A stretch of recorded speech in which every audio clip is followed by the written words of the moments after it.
Kei te hou te rongo mo tētahi hapori paku o roto here taunga i tēnei wā, mōna i mate ai ngā pēpi e rua i roto i aia, mōna no hoki i mate ai ngā kōhine e rua i roto i aia i te wiki kotahi.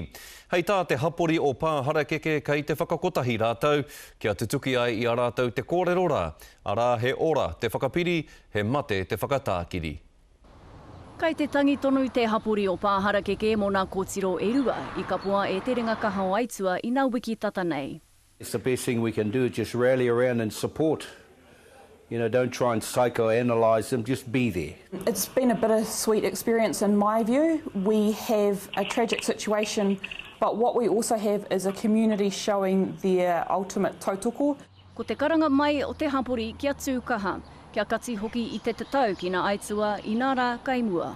We have community groups calling for marches or hikoi, other groups or the same group as well wanting to put on touch tournaments and things like that. Ko te noho tōtara wāhirua o nā whānau te raru o tēnei hapori. Anā ko te kōrero kanohi ki te kanohi oki, tētahi āhuatanga kei te ngaro haere. And we seem to be resorting to social media to air our views. For goodness sakes, we're arguing, we're killing one another on email, etc. by Texas. You know, people they're taking their lives as a result of social media. Te kaumano nā tāngata e noho ana ki tēnei ake hapori. He hawhe, kai raro iho i te kaumārima tau te pakeke. Nō reira, he aronga nui mō rātau ki te tiaki i o rātau rangatahi.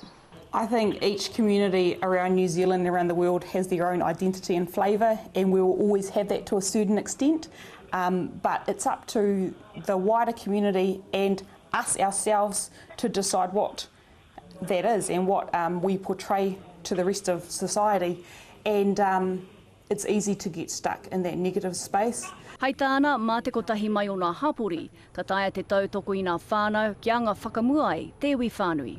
Pēata Melbourne, te karere.